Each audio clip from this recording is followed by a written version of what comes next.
샬롬, 주 안에서 열매 맺는 아침 말씀 묵상입니다. 오늘 함께 나눌 말씀은 르호보암을 이어서 왕이 된 아비야의 사건입니다.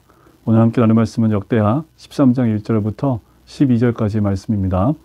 여로보암 왕 18째 해에 아비야가 유다의 왕이 되고 예루살렘에서 3년 동안 다스리니라.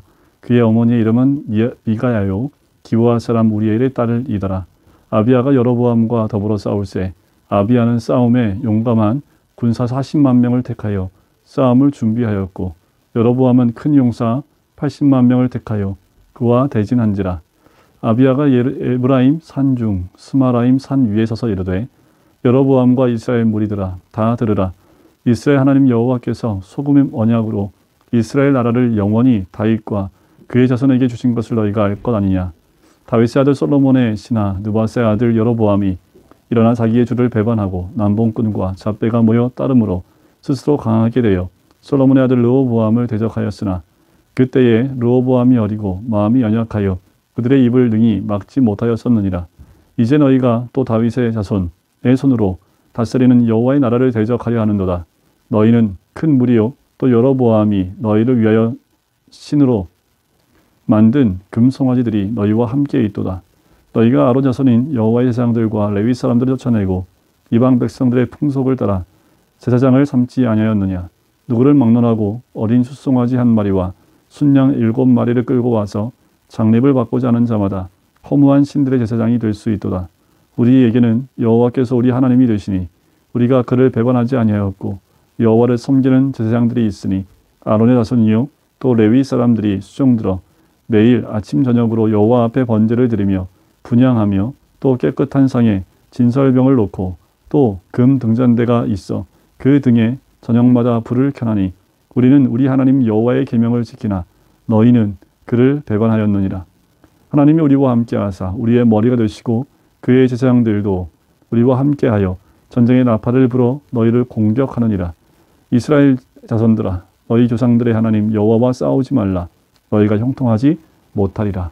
아멘. 아비야가 왕이 됩니다. 그때는 여로보암이 왕이 되어 18번째 해에 됐을 때입니다.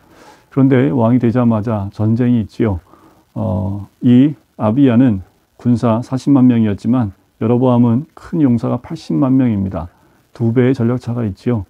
전쟁이 앞선 아비야. 아마도 전쟁이 없었다면 이 아비야는 그 아버지 르호보암과 같은 죄된 길로 갈 수 있을지 모르겠습니다. 그런데 전쟁이 일어나니까 이 아비야가 하나님을 섬기고 또 하나님 앞에 나옵니다. 그리고 하나님을 의지하는 모습을 보게 되지요. 그가 이스라엘 민족 그들에게 선포하기 시작을 합니다. 무엇을 붙들습니까? 언약을 붙들어요. 그래요. 전쟁 앞에 그리고 이길 수 없는 전쟁 앞에 섰을 때 아비야는 하나님의 그 언약을 붙듭니다. 그것이 소금 언약이지요. 다윗의 자손을 통해서 하나님이 이스라엘 나라를 영원히 다윗의 자손에게 주겠다라는 그 소금 언약을 선포합니다. 그리고 기억해냅니다. 그것을 통해서 이야기를 하지요. 그리고 그 왕의 정통성에 대해서 이야기를 합니다. 그리고 북이스라엘의 왕이었던 여로보암은 오히려 우상을 만들어 그 우상을 너희와 함께 있게 했다라고 이야기를 하지요. 너희는 이제 하나님의 나라, 여호와의 나라를 대적하는 것과 마찬가지다라고 선포합니다. 그래요. 우리가 붙들 것은 언약밖에 없습니다. 하나님은 그 언약을 따라 여호와의 나라는 결국 다윗의 자손을 통해서 세우게 됨을 이야기하지요. 결국 이 다윗의 자손에서 태어나신 예수 그리스도가 진정한 하나님의 나라의 왕으로 세워지는 것을 이루시게 됩니다. 지금 이 아비야는 그 다윗에게 주신 그 언약을 기억하고 그 언약으로 선포하기 시작을 합니다. 그러면서 뭐라고 얘기를 합니까? 너희들은 너희와 함께 있던 제사장들과 그리고 레위 사람들을 쫓아냈다라는 거지요. 그리고 하나님 율법과 말씀대로 따르지 않고 이방 백성의 풍속을 따라서 제사장을 삼았다라는 겁니다. 하지만 우리는 이 제사장들과 레위인들이 있고 여호와의 율법을 따라 아침 저녁으로 제사를 드리는 그 일들을 행하고 있다라는 겁니다. 우리가 여호와의 계명을 지키고 있다라는 거예요. 하지만 너희는 배반했다라는 거지요. 이 아비야는 전쟁을 하기 전에 하나님이 철저하게 우리 편임을 이야기합니다. 그리고 각인시켜 주지요. 하나님이 우리와 함께함을 그 함께할 수밖에 없음을 각인시켜 줍니다. 왜냐하면 이스라엘 민족이 금송아지 섬긴다 할지라도 그들의 근본은 하나님입니다. 하나님의 이름으로 선포할 때 그들의 마음은 움직일 수밖에 없는 거지요. 하나님이 우리와 함께 하시고 머리가 되신다라는 겁니다. 이제 너희는 하나님과 싸우지 말라고 얘기합니다. 너희는 절대로 형통할 수 없다라는 거지요. 아비야가 큰 위기 가운데 하나님 말씀에 의지하여 선포하며 믿음으로 나가는 모습을 봅니다. 여러분, 우리가 말씀을 의지해야 될 이유가 여기 있습니다.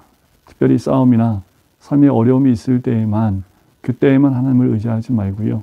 우리의 삶이 오직 말씀 가운데 또 하나님을 온전히 의지하는 가운데 나가야 될 줄 믿습니다. 세상은 우상으로 나가요. 하나님을 믿는 사람들 가운데에도 우상의 그 마음을 빼앗길 수 있습니다.